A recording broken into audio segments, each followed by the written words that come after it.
أشهد أن لا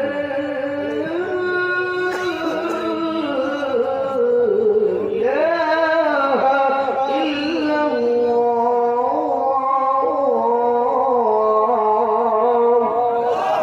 الله أكبر বলেন এবার যখন মক্কাটা দেখবেন একটু মোটা গলায় মায়া বিশ্ব দেখবেন কি সুন্দর করে ভেসে আসে